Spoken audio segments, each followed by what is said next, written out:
Pessoal, conforme então o plano de ensino, a atividade hoje é a correção da prova 2, na qual vou fazer com vocês aqui nesse vídeo e vou fazer o upload para vocês terem acesso.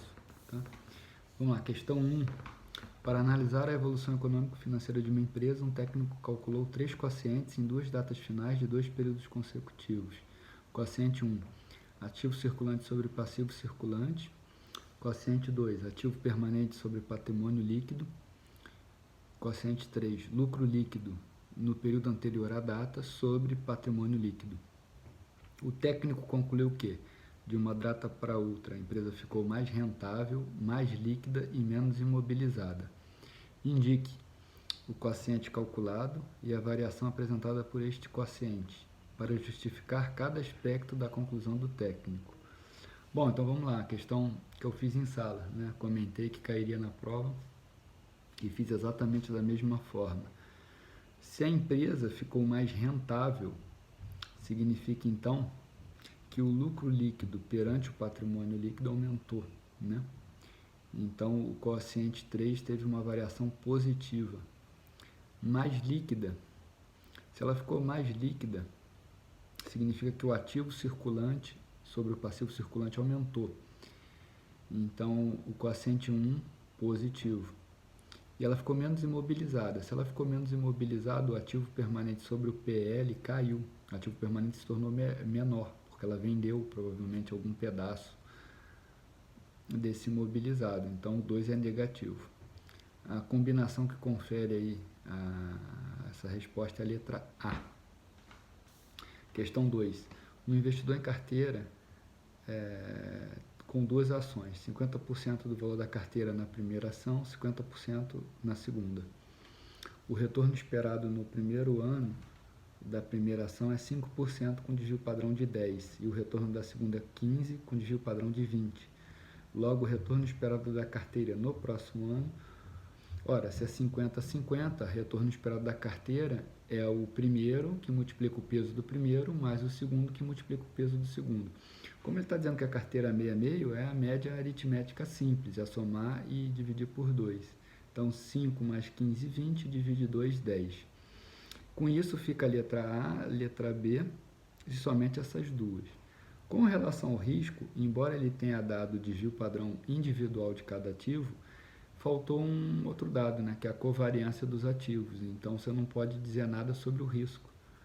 E o que corresponde a essa letra aí é a B, ó. Será de 10% com desvio padrão dependendo da covariância entre o retorno das duas ações, que foi exatamente o que ele não deu. Então, 2, letra B de bola.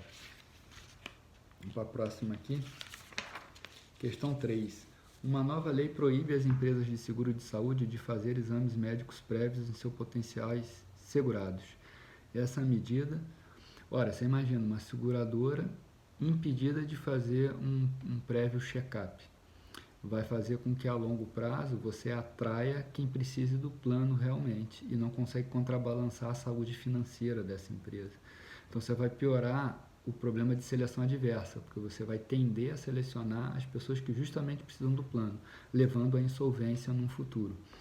A opção que corresponde a isso é a letra B de bola, piora o problema de seleção adversa enfrentado pelas seguradoras. A 4 eu dou uma série de gráficos ali, e peço para você marcar aquela que corresponde à razão entre capital próprio e dívida, segundo o teorema de Modigliani e Miller. Então, lembra, o tema de Modigliani e Miller 1, o valor da empresa independe de como ela está repartida. Então, o único gráfico aí que corresponde a isso seria a letra A. Não importa a relação capital próprio e dívida. O valor da empresa vai se manter constante.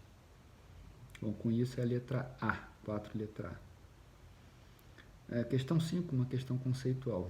O custo médio ponderado de capital, CMPC, também conhecido como Weighted Average Cost of Capital, o WACC, representa a atividade da empresa e indica. Ela indica o quê?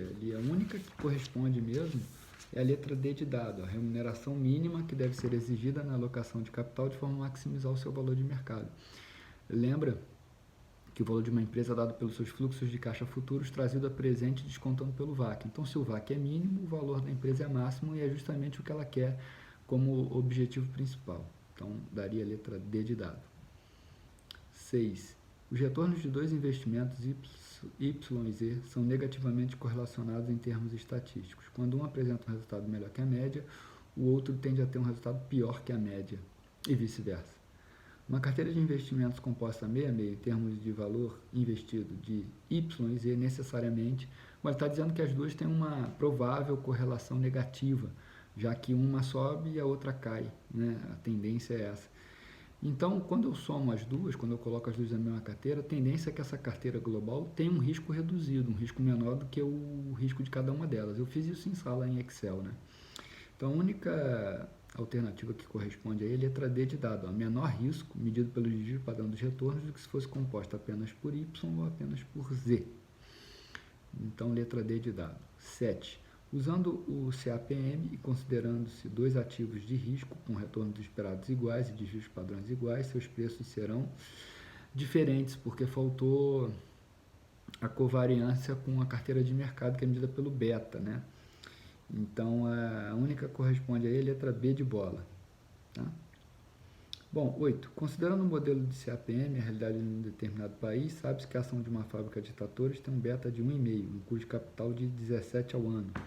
Sabe-se ainda que a poupança é considerada uma aplicação sem risco, que paga 8% em média, e que a companhia de saneamento possui um custo de capital próprio de 14. Com base no exposto, o beta da companhia de saneamento será... Olha só, se ele está dizendo que o custo de capital do acionista é 17 e que a poupança paga 8, 17 menos 8 daria 9%. 9% que divide 1,5 daria 6%. 6%. E aqui ele está dando que o custo próprio é 14 menos 8, também 6%. Com isso, então, para fechar a equação, o beta tem que ser 1. Né? Para fechar, então, seria a letra A. Beta igual a 1. Né? 9. Analise as afirmativas abaixo. O capital circulante líquido é calculado pela razão entre ativo circulante e passivo circulante. Errado, não é a razão, é a diferença. Então, essa é falsa. O capital circulante líquido pode ser positivo, negativo ou nulo. Correto, pode ser os três, pode ser positivo, negativo ou nulo. O capital de giro líquido representa o valor líquido dos investimentos realizados no ativo circulante da empresa. Correto. Então, aí, a única alternativa que se encaixa é a 9, letra E, de elefante. Apenas 2 e 3 verdadeiras. 10. O saldo mínimo de caixa é mais importante quando ocorrerem descasamento de datas entre pagamentos e recebimentos da empresa. Correto. A 1 está correto. 2.